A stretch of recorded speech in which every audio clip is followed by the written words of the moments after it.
Hi everyone, my name is Karen Taylor and I'm the staff person for the Instruction and Professional Development Department with CTA.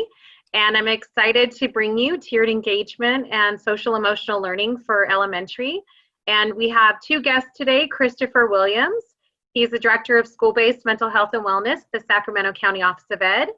And Hannah Collantine Cole. She is a mental health services coordinator at the Sacramento County Office of Education. So welcome, Hannah and Christopher. And if you could progress the slide, please. So we just want to remind you that we have a really important ballot initiative in November. We are asking you to vote yes on Prop 15. This is money that closes the loophole just on billionaire companies and corporations that aren't paying their fair share of taxes. And this is going to help bring more counselors, more nurses, help bring back arts and music. Even in our distance learning environment, we need these supports for students more than ever. And it definitely impacts them through, in a social emotional way as well. So please support Prop 15. And if you hear your union talking about it, please help out as much as you can. Today's webinar is part of our distance learning support series August launch, and we will also have a set of webinars next week as well, Monday through Thursday. And this webinar is part of our 4 domains of the Instruction and Professional Development webinar series, and it focuses on social emotional learning. And as you can see here, we're also focusing on equity and access, system support and improvement, and rich content and effective pedagogy.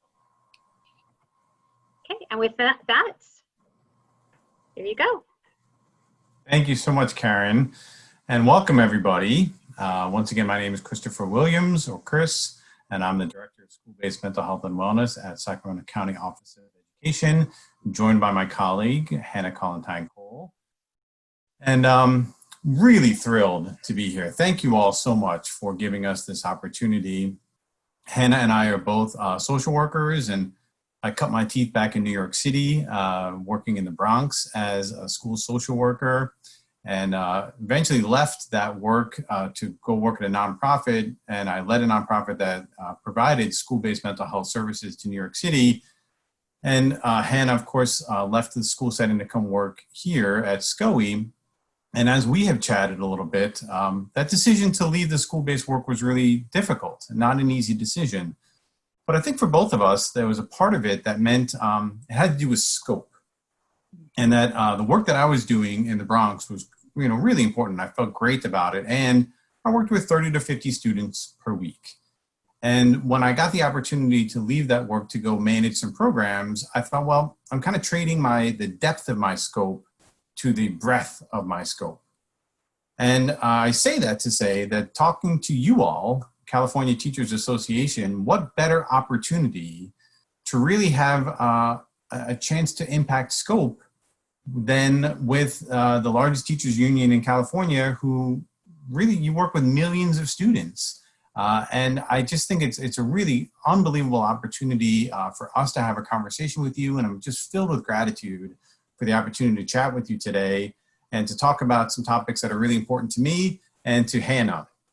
And Hannah, what would you like to include? Yeah, I think you covered it really well. But truly, we are just so incredibly honored and humbled to be here today. So thank you. And we're really excited to share on this topic that we're both so passionate about. And I want to share, I actually left school social work in March. And I started my job at Sacramento County Office of Ed a week before the stay-at-home order. And I say that to really say that it is possible to build relationships over this digital platform that we're all experiencing right now. And today we're going to be talking a lot about relationships. And this is one that feels particularly relevant because of that context that I've experienced. And I know how relevant this is for all of you. So I'm very excited. Thank you so much, everyone. Great. And so as you can see, we know that the title of this workshop is Tiered Engagement and Social Emotional Learning. And as we kind of started talking about preparing for this, the realization hit us like a ton of bricks that there have been volumes written about both of those topics, MTSS, tiered engagement, social emotional learning. So the idea of trying to cover those topics in, what amounts to be 55 or 50 minutes was impossible. So really, what's the through line that touches upon both of those topics, tiered engagement and social emotional learning? And what we landed upon is the power of protective adult relationships. And that in your role as teachers, really focusing on kind of that tier one for the most part, how are you working to build relationships, and what does social emotional learning have to do with that? And so we're going to talk today specifically about relationships and the importance of them. And then we're going to shift gears and talk kind of broadly about social emotional learning. And we're going to end today by giving you hopefully some really concrete resources relative to social emotional learning and your ability to build relationships within the context of your work. Hopefully that sounds good to everybody. And we're going to get started. So we will introduce to you, and some of you will likely be review, the Collaborative for Academic, Social, and Emotional Learning, or CASEL as they're known, is a group that is kind of widely recognized as leaders in social emotional learning. And they have a playbook, the SEL playbook. And within that playbook, they have their 3 signature practices.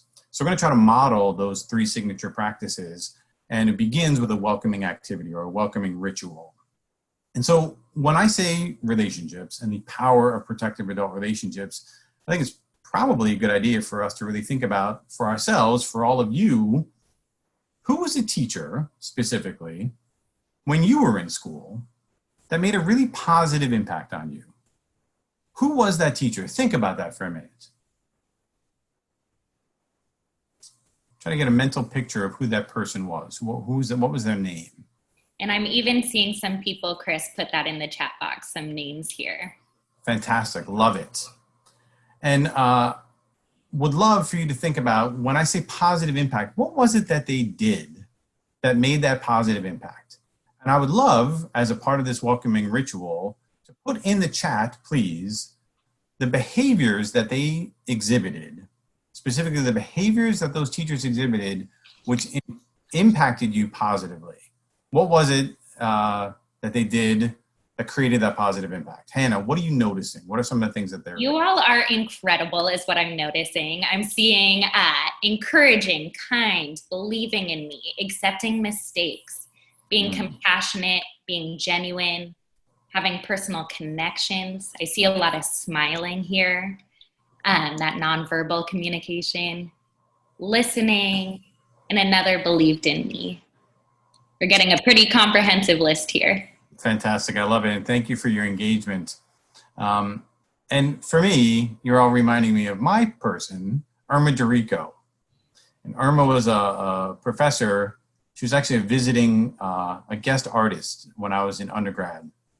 And for me, I kind of limped my way into undergrad. Had some challenges outside of school within my family that made it very difficult for me to function, and led to me having a real difficulty trusting adults. And when I met Irma was the first adult that I remember who seemed to just value me. She asked my opinion and she listened. And my value was not contingent upon how I contributed to her class. It was just me. I mattered. And that was really different than most adults that I encountered at the time. And she did a lot of the things that you're mentioning. She smiled, she listened, she encouraged, all of those things. So why is it important for us to talk about this? Well, the reason it's important for us to talk about this relative to relationships is because memories are stored as emotions. What do I mean by that? I've done this exercise, it's probably close to 100 times. Literally across the world. And I have yet to have somebody say, when asked about who was a teacher who made a positive impact, I have yet to hear somebody say, well, Miss White, because she taught test prep better than anybody else, right? We do, of course, remember what people taught us, but before that, what we really remember is how they made us feel. They encouraged us, smiley emojis. They listened to us, they valued us. And those emotions are what we remember.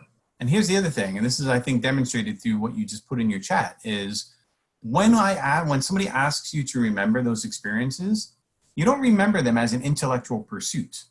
Oh, I remember Irma because she was such and such. What happens is when I recount Irma, those feelings come back and I start feeling those feelings again. And I would be willing to guess that that'll happen with all of you. The smiley emojis led me to think that that's actually what is happening with you. You had difficulty putting into words, but the smiley emojis because you were feeling what you were feeling when you were with those teachers. And this is really important for us to understand because this is the lasting impact, as you all just demonstrated. The lasting impact of our interactions with these young people, with young people that you all now serve, is how are we making them feel? So in other words, another way to say this is, at some point in time, maybe 10, 15 years from now, some of your students will likely be in a conference or maybe a workshop, virtual workshop, and somebody's probably going to ask them, who's a teacher who made a positive impact on you? And I wonder, your name's going to be on that list. And I certainly hope so. But the choice there is up to us. And the other thing I want to point out here is that neuroscientists say that we can catch each other's emotions. I wonder if while I was talking about Irma, if you noticed in me, there was some sort of change. I think there probably was because I kind of wear my heart on my sleeve. And I wonder if as I was talking about Irma, you felt a certain way based on what you were seeing in me. And another way I would maybe explain this is we've all had that friend who's called us up and said, you know, I just broke up with so-and-so, can you come meet me for drinks? And we go out and we meet them for drinks. And as they're chatting, they start crying. And then what happens to us? We start to get that little lump in our throat, right? And we start having an emotional reaction based on them. And the question here is why? Because your relationship is probably doing just fine. What they're doing is talking about their relationship. But for some reason, you take on that emotional experience. Well, there is a reason for this. The reason is a phenomenon called mirror neurons. It's actually neurons in our brain that do exactly what they sound like. They mirror or reflect back the experiences that we have. And we've all had that. We've had it in a one-to-one experience, and I think it happens in a classroom probably 100 times a day. And we see it probably, right? Somebody has an emotional experience, and it kind of can ripple through the crowd or ripple across the classroom. Neuroscientists say that we catch each other's emotions. Now, mirror neurons are a relatively new discovery, but folks have been talking about this for a long time. Transference and countertransference are clinical terms. Object relations is a developmental psychology term. Also, what's relatively new is this concept of neuroplasticity, and that our brains are not static. Our brains can change. We're going to talk more about this in a second, but basically the interactions that we have with others don't just impact us momentarily, but they actually last. They last with us just like the teachers that you just mentioned in the chat. But essentially what it all comes down to is relationships. Relationships are how we start to experience ourselves in relation to others and how we start to perceive the world around us. Let me put this to you a different way. 2,000 years ago, Aristotle said, you are what you repeatedly do. Well, since then, a whole lot of other folks have kind of explored this. And what we just discovered in ourselves is that all of us have an experience. That experience then leads to thoughts and feelings. Thoughts and feelings are stored as emotion in our memory. And then something happens, we get stimulated. Those thoughts and feelings come back, and those thoughts and feelings drive behavior. And I know this has happened for you, and I know you've seen it in your students. Students' behavior is predicated on how they're feeling. But essentially, it has to do with these experiences. And how these experiences, how we relate to these experiences, shape how we then perceive ourselves in the world. And this is exactly what we're talking about with neuroplasticity. These experiences kind of get embedded, again, as thoughts and feelings, and then they start to impact how we relate to one another. Don't take my word for it. There are theorists going back to Aristotle, all the way up through Freud, attachment theory, and John Bowlby, up to today. In the bottom right there, you see Siegel and Shore. That's Dan Siegel and Alan Shore down in San Diego, who are doing studies on relationships using fMRI scans or MRI's brain scans to show the impact on our brain chemistry that relationships have. Okay, hope you're still with me here. Essentially, what this is all coming down to is that neuroscientists have put to bed the notion that it's nurture versus nature. As Jack Shonkoff, who is the director of the Center for the Developing Child at Harvard University, he says, and I think this quote sums it up quite perfectly, development is driven by an ongoing, inextricable interaction between biology and ecology. An analogy that I often use is, I'm allergic to cats. That was embedded in my DNA. I had nothing to do with that. However, if I had never encountered a cat in my life, I would never know that I was predisposed to that allergy. And in my particular case, it wasn't until I was a teenager. Now, I had interacted with cats all through my childhood, but as a teenager, that's when the allergy came on. And so this is how development works in general. When we're predisposed for something, but then the way that we interact with our environment kind of triggers or allows for the expression of that predisposition. And another way that we can talk about this or think about this is something that I'm sure is on everybody's mind these days, which is stress. Adverse childhood experiences.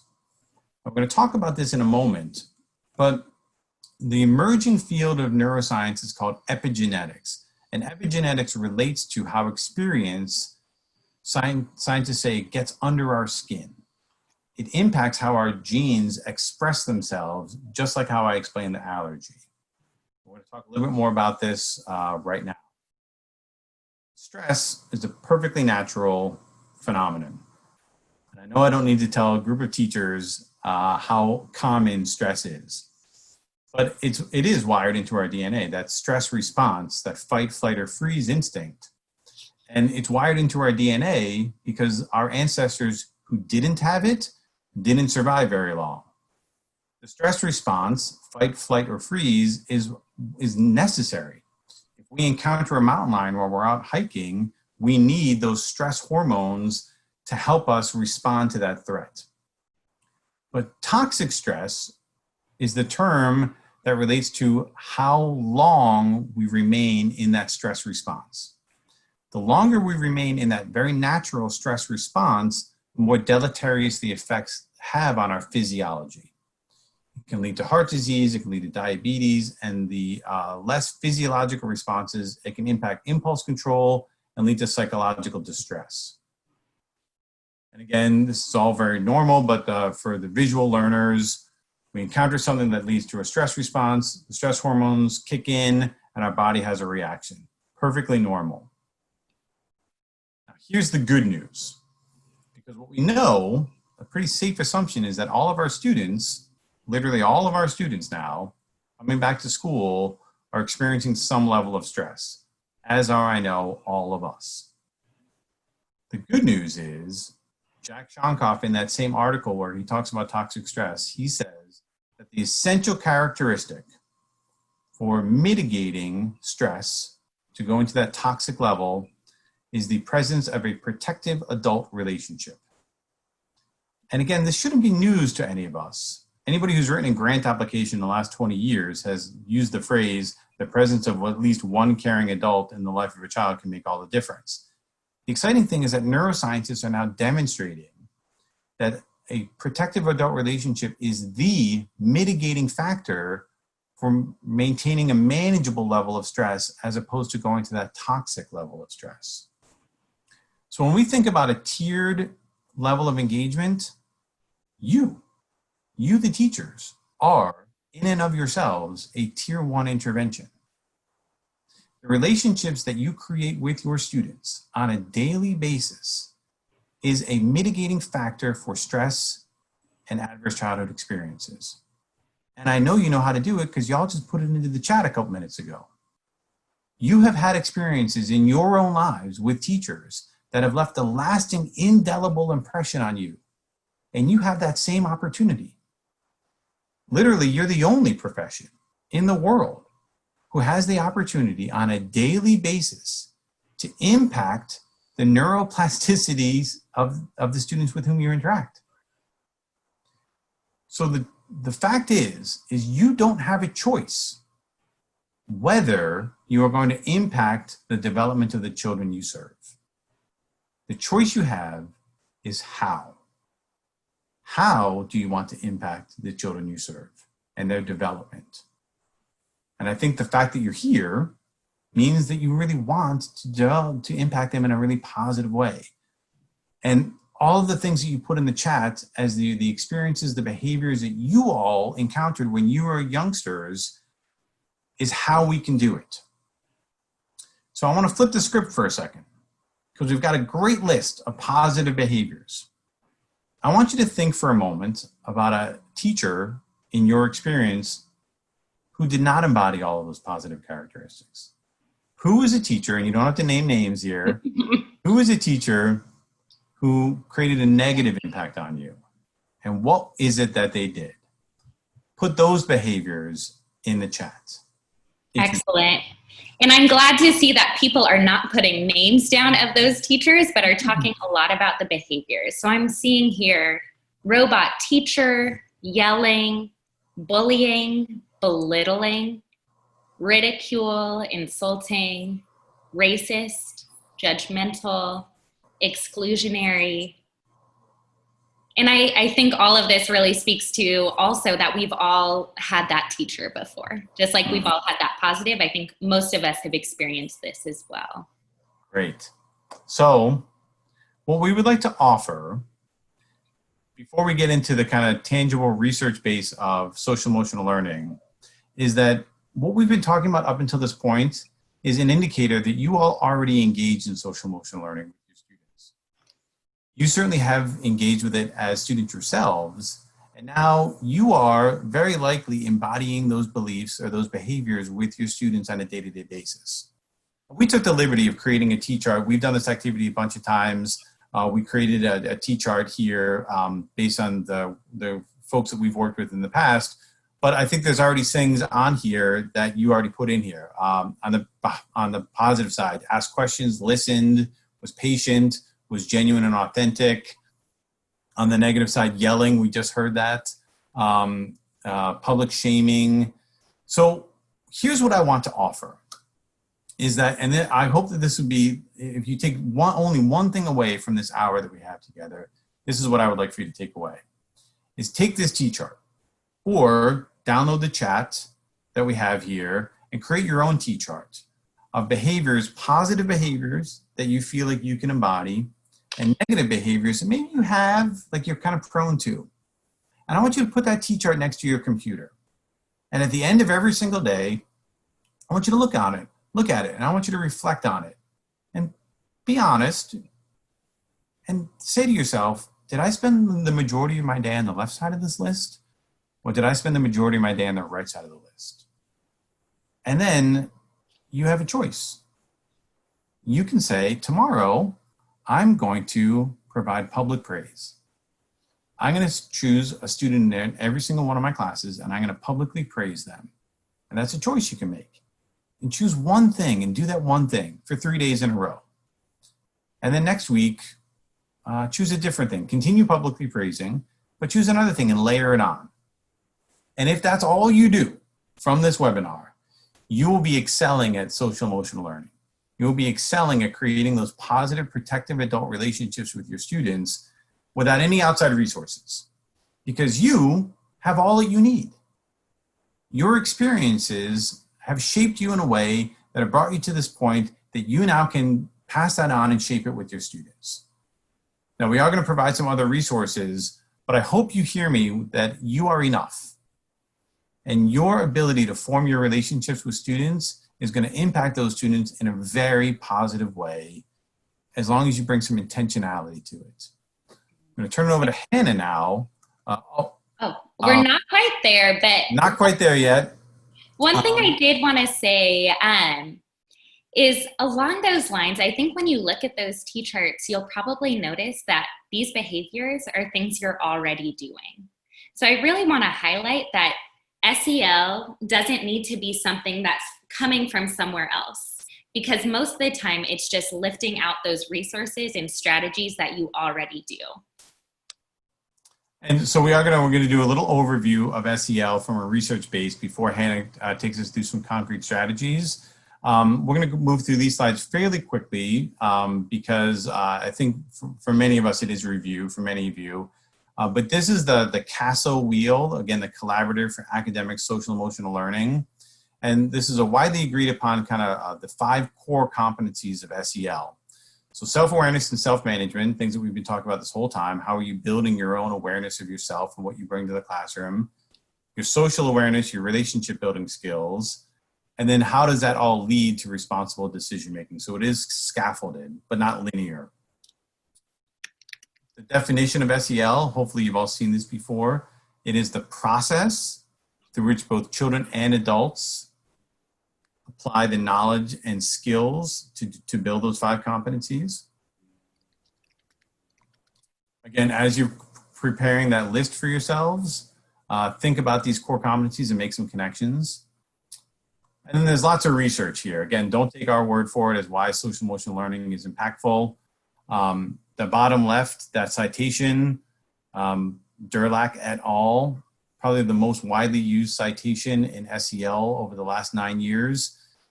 They demonstrate, it's a meta-analysis, that they demonstrate the effectiveness of social emotional learning. And I would say that bottom green box is one that we want to pay particular attention to. If we engage in effective SEL strategies, we will see greater educational outcomes for our students. Again, let's dispense with this either or. We're not doing social emotional learning or improving academics. The two complement one another very nicely. A survey of teachers shows that most teachers believe that SEL is really effective and a good use of our time. And then finally, SEL is a 3-legged stool. We've been talking a lot about this blue leg here, integration and infusion. Hannah's going to take us through some resources for explicit instruction. How do we really focus on teaching SEL? And then those two things in combination lead to a focus on culture and climate, which again, we shouldn't be doing either one. We should be trying to focus on all of them. Now, I'm going to turn it over to Hannah to talk about some of these resources. Okay, thank you so much, Chris. And Chris, I do want to share with you, we're doing very well on time, which was something we were very focused on since there's a lot of content we want to get to.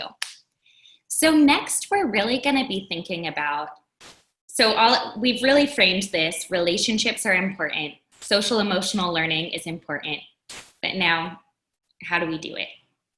So we're going to be talking about resources for explicit instruction. And again, we're highlighting the work of CASEL. And this is their 3 signature practices. And my guess, this is something that a lot of you are familiar with. And it's actually how we structured today. So you'll notice we did the welcoming ritual. We've done some engaging activities. And then we'll get to an optimistic closure at the end. So when we're thinking of welcoming rituals, we're really thinking of any strategies that we're using as we open activities or lessons to build connection and community. And so that might look like what we did today, where we talked about who was that teacher. That allowed us to learn a little bit more about everyone in this really big format of a webinar. And that also in a classroom in person, that might look like a morning circle, restorative practices. It might look like singing a song as a class. It's going to look different everywhere. But again, it's creating that community and that connection. Then when we think of engaging activities, that's really something that's allowing us to have a brain break, to anchor our learning, and really encourages reflection. So in the classroom, that might be that time that we ask everyone to stand up and dance around, or it might be a mindfulness break. And then when we think about this in terms of distance learning, that might look like doing a breakout room or having small group activities. And finally, we have the optimistic closure. And this is really getting a chance to think about how are we going to move forward, and also recognizing what was done already. So that can look like anything from reflecting on the lesson you did that day to asking students, what are you excited about for the weekend? So that can really look different in a lot of different contexts. So I want to shout out Sacramento City Unified School District. I don't know if we have anyone from Sac City Unified here today, but they did an incredible job. Some of their team developed this tool that's integrating SEL into academic content for distance learning. And really, this tool breaks down how do you do all of these three things: the welcoming strategies, the engaging activity, the optimistic closure. How do you do all of that over distance learning? So this slide will be shared with everyone. We want to make sure you all have access to this tool. And again, this was developed by Sac City Unified. But I think it's a really great example of how we can modify social emotional learning and relationships for distance learning. Can we move to the next slide? So SEL, one size does not fit all. I cannot emphasize this enough. You all know your students best, you know your communities best, and you also know your teaching style and what's going to work for you in terms of social emotional learning and building relationships. So while we've highlighted a lot of the CASEL work here, I want to be clear that all of these are great resources for social emotional learning. And so we call out Ruler from the YALE Center for Social Emotional Intelligence, Second Step, which is one I have a lot of experience with working as a school social worker, Zones of Regulation, and SEL kernels. And this is a small, it's a smidgen of what's actually out there. So I really want to emphasize there are a lot of great tools out there, and we are not saying that one size fits all. Okay. And next, we're going to talk about some tools that are specific to distance learning. Because again, I have no doubt that you all know how to build relationships and probably do a really amazing job of it with your students. However, we are in a strange time and we're trying to figure out how to do that virtually. And so we have some really practical tools here that I think can support with this. So this document that Chris is gonna click on, SEL and Student Wellness During Distance Learning, is a tool that we developed at the Sac County Office of Ed. And it's a one-pager. We understand that everyone, including ourselves, are experiencing some form of resource overload these days. So we really wanted to make this as simple as possible and really practical. So all of these are actual tools that you can use in your work with students. And again, we wanted this to appeal to all of you and what your priorities might be for supporting yourself, for supporting your students, and relationships during this time. So you can see we have strategies for relationship building, strategies for educator self-care, which we're going to touch a bit on later on, social emotional learning and equity. And so as you can see, there's a bunch of different tools here.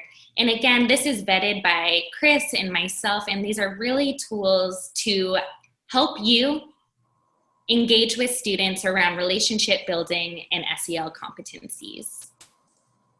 And you will, this PowerPoint or these Google Slides, CTA will have them. So this, these resources will be available to you through this PowerPoint. So it's yours. You use them at your discretion and as you will. Absolutely. And again, I can't emphasize this enough, but you choose what works for you. You know your classroom, you know your needs. So again, we want to give you access to these tools, and then you choose which of them are most relevant for you. So next we have a hyperlink to a podcast that we created in Sac County. And we developed this podcast with a couple of folks from various districts around the county. And it's really, we started it in response to distance learning in March. And as we were grappling with how do we do social emotional learning during this time? What are we experiencing during this time on that kind of social emotional level ourselves? What are our students dealing with? As we were grappling with this, we thought, of course, that the communities working with students are also experiencing these questions. So we created this podcast and we really wanted it to be responsive to the moment we're in. And in this podcast, we talk about all things social emotional learning. It's all folks that come from the field talking about it. And we are continuing to develop podcast episodes. So I think we have 7 so far, and that's going to continue growing. And it's available anywhere that you currently stream your podcast. So Spotify, Apple Music, a bunch of other platforms. So if you just search for Everyday SEL, you should be able to find it and start following it. And again, I want to highlight too, we want this to be responsive. So if you have topics that you're wanting us to go over during Everyday SEL, we would love to hear that.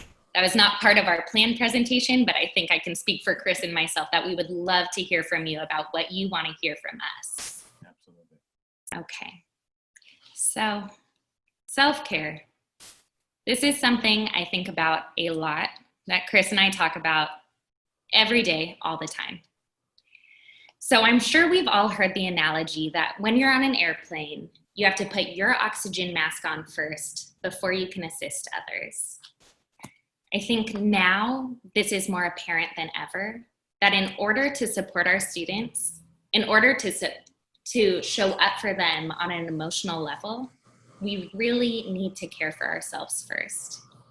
And so we highlight this because it's important. And I want to say for myself that this has not always been the easiest this summer. I think we're in a challenging moment, and I can say even as a mental health professional, this is something I need to remind myself. So this is just as much for myself as it is for all of you. And the other thing I want to add to this slide is that I think oftentimes when we think about self-care, we think about like the magazines like Men's Fitness or Oprah or whatever, where it's like, go for a run, do some journaling, like join a book club.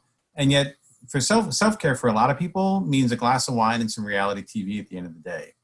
And that's okay. Like self-care is about you figuring out what you need and doing that. So if it's going for a run, great. If it's watching some Desperate Housewives with a glass of wine, Hannah, then that's what it means.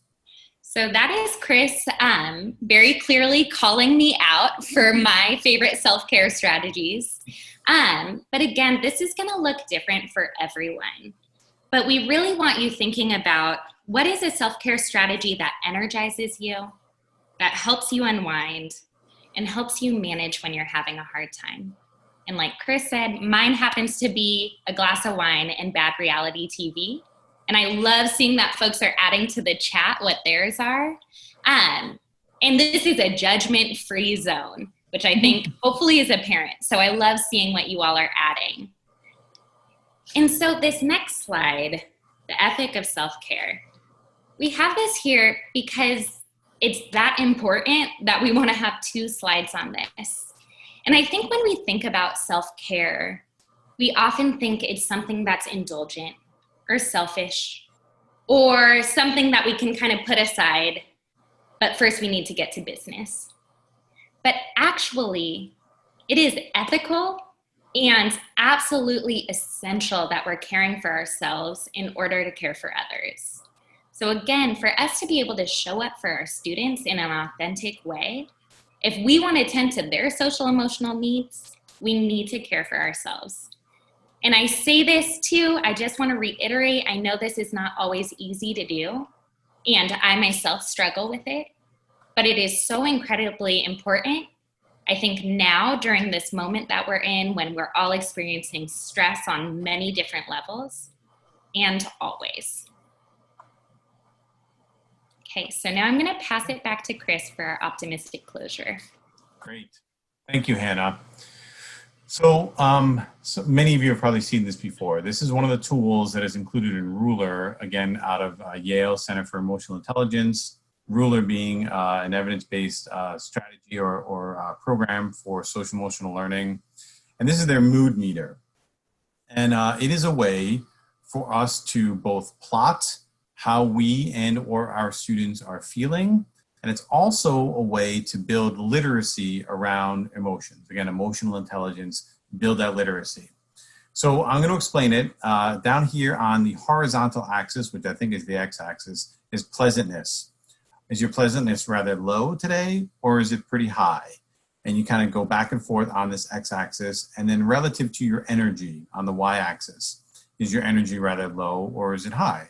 So if you're kind of low pleasantness and low energy, you're in this kind of dark blue area, and some of the words that would be associated with that are miserable, depressed, despondent, alienated.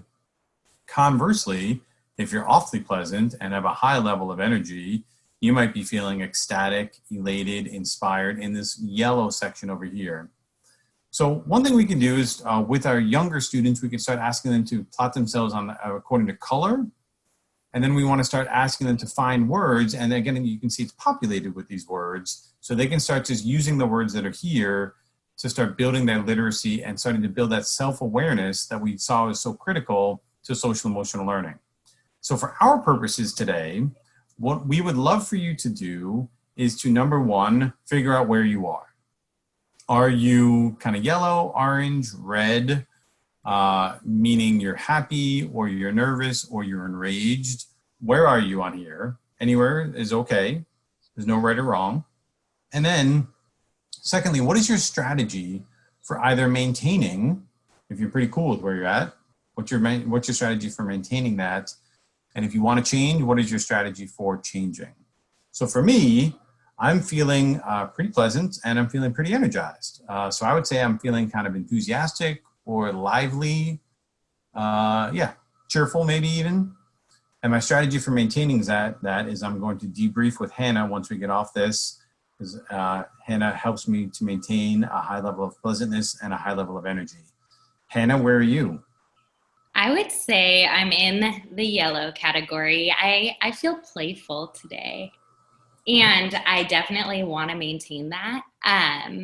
So I'm going to do a virtual and online dance class after this as my self-care to kind of keep that going. Go to an amazing studio called Hipline in Oakland for any of you Oakland folks that are in this room. Great.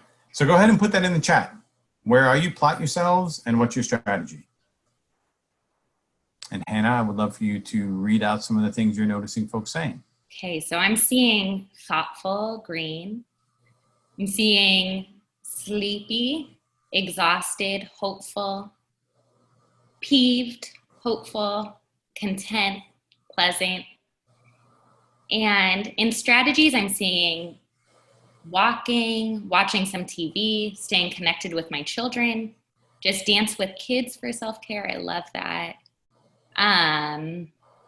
Let's see, exercise, yoga, a lot of great strategies here, swimming.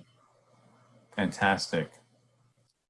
So that's our presentation. We do have some time left for some questions.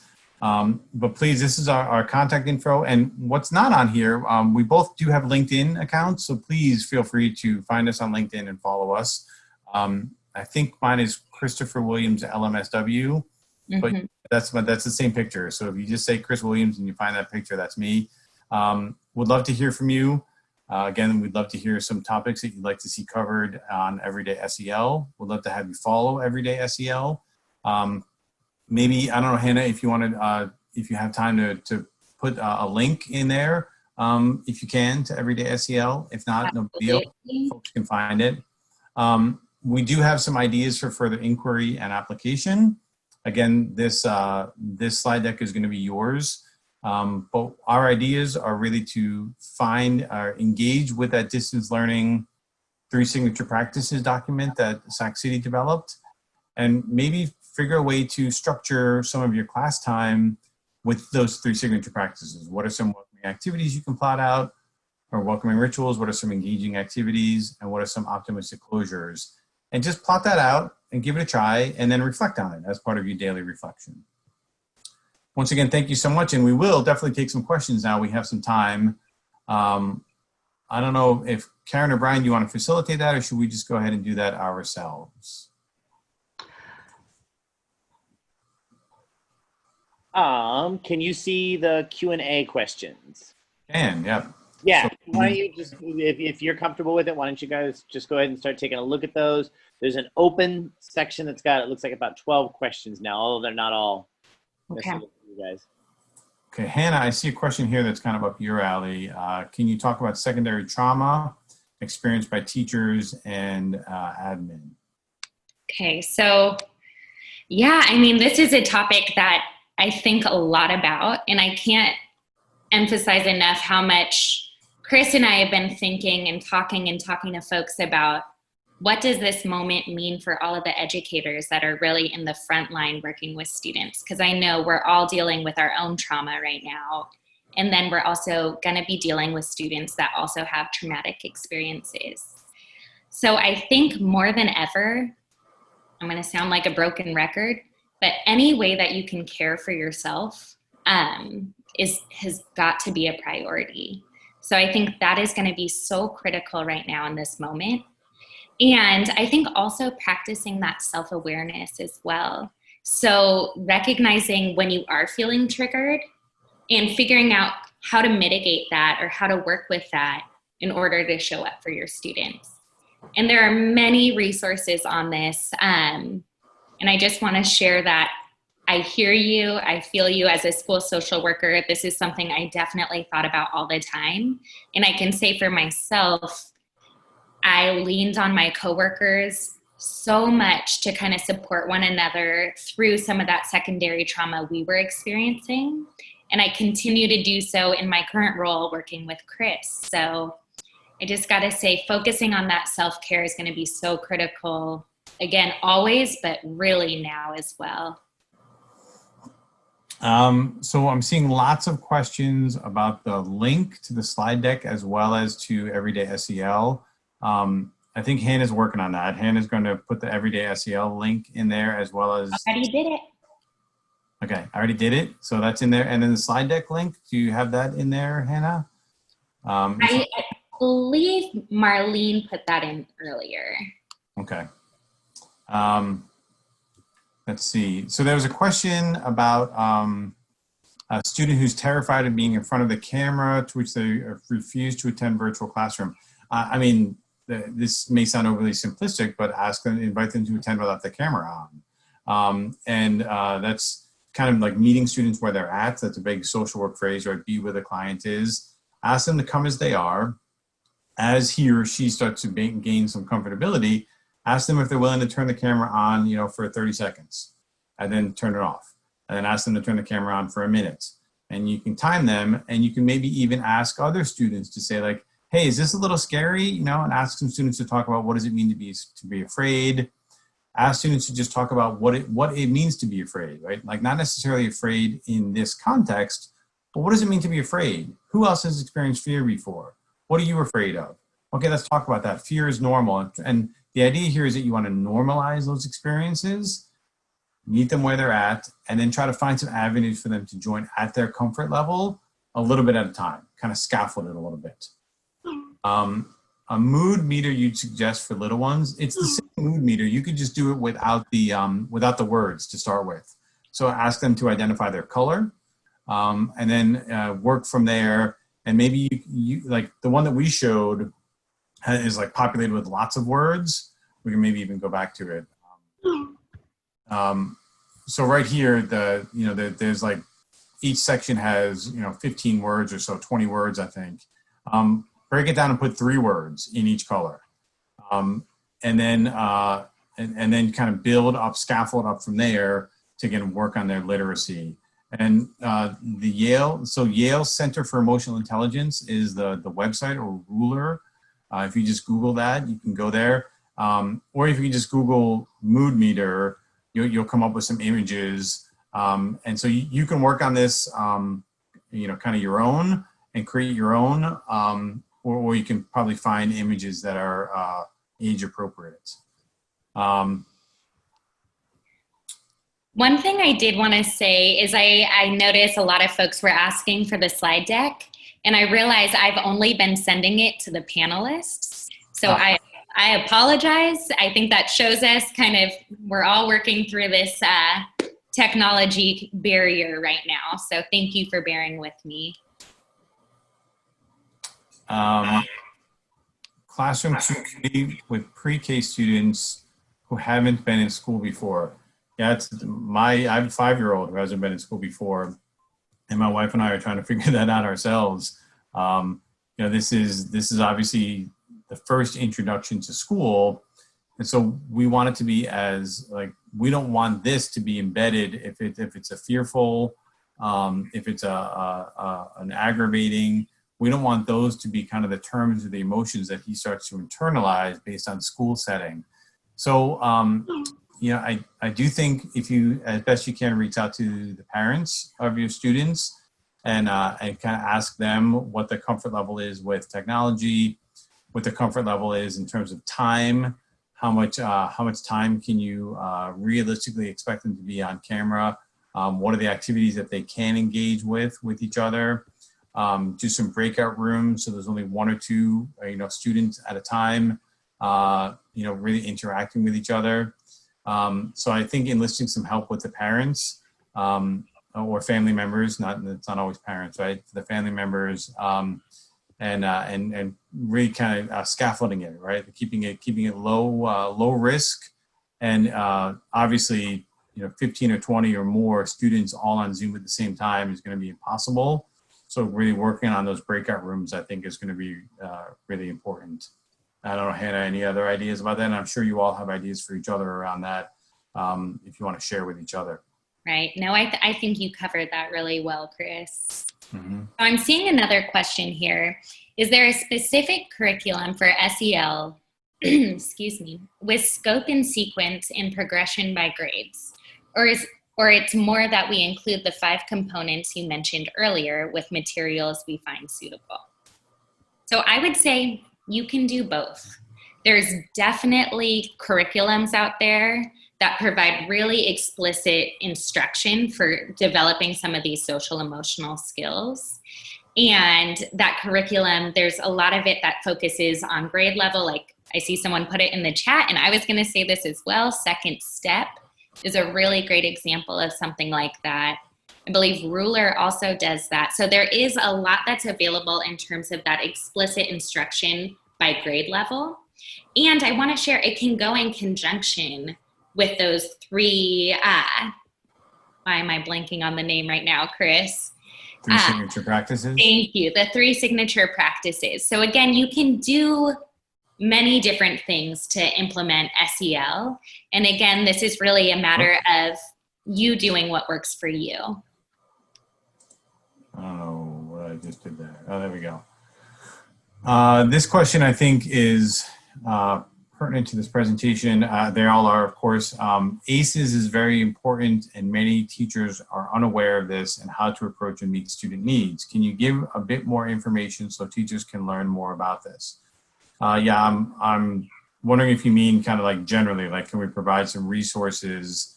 And the answer is yes, we can do that. And I think that there is some conversation around like follow-up series and potentially follow-up series on SEL tiered engagement. But just briefly, the Center for the Developing Child at Harvard, and if you just Google the Center for the Developing Child, they have a tremendous amount of resources on there around ACEs. And there's lots of really great information. There's videos that you can watch on the developing architecture of the brain. And so Dan Siegel and Alan Shore, I mentioned, are doing some research. Obviously our Surgeon General, the California State Surgeon General, has done a lot of work on this. So I think if you start Googling some of those things, that will lead you to some more. But essentially what we talked about is that relationships and those protective adult relationships, and literally just being there for the young people, that in and of itself is a really strong mitigating factor. So how are you focusing on building those relationships? Because if we think about it, like when we get into that trauma, said that fight, flight, or freeze, and the neuroscience around this is pretty fascinating, is that the synapses between the prefrontal cortex and the long-term memory are severed in that moment, because everything is about the immediacy of the moment, right? We have to deal with this threat.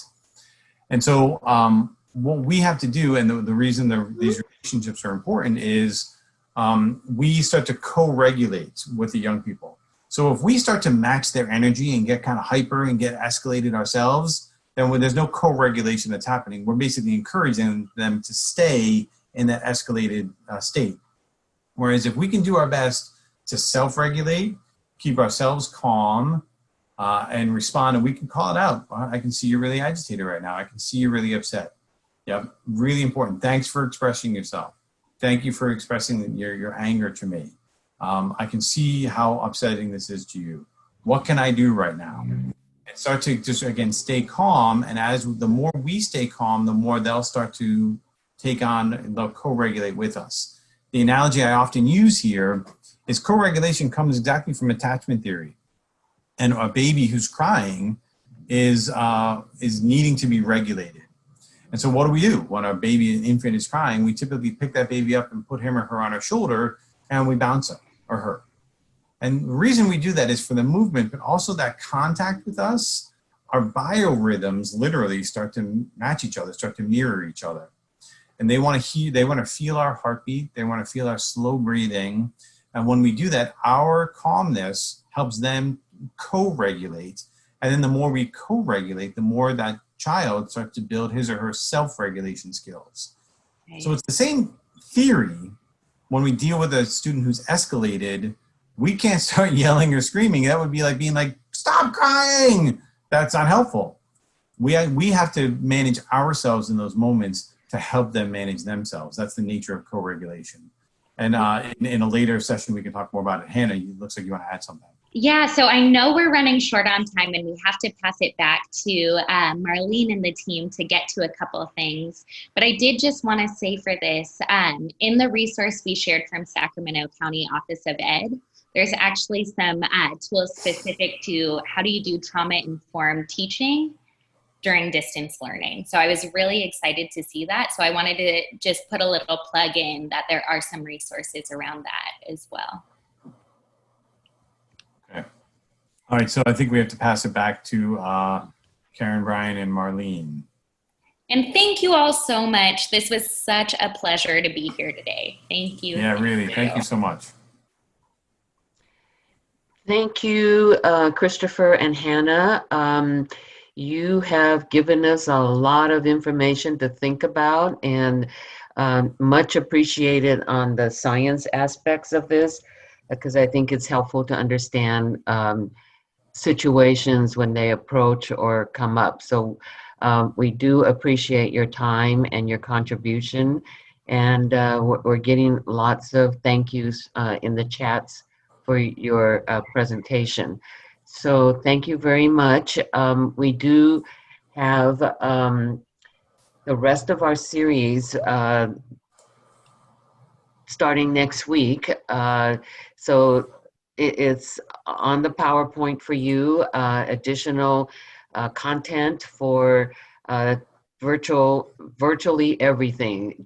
What we once did in the classroom, we are now doing virtually. So the socially relevant pedagogy, peer and student collaboration, English language learners, and special needs components. So be sure and register. And we just want everybody to know that we appreciate your time. We're sorry that some of you weren't able to get into the webinar and you were placed in a overflow YouTube room. But the first 1,000 people get in, and within 5 minutes, for every webinar this week, we've had the first 1,000 in 5 minutes when we open up the webinar. So next week, get in early, and then we look forward to seeing you again next week. And thank you very much for your time, and we'll see you next week. And have a good opening of the school year if you are starting school. Again, thank you, and have a great and wonderful evening, everyone. Thank you very much. Bye-bye. Bye. Thanks, everyone. Thanks, everyone.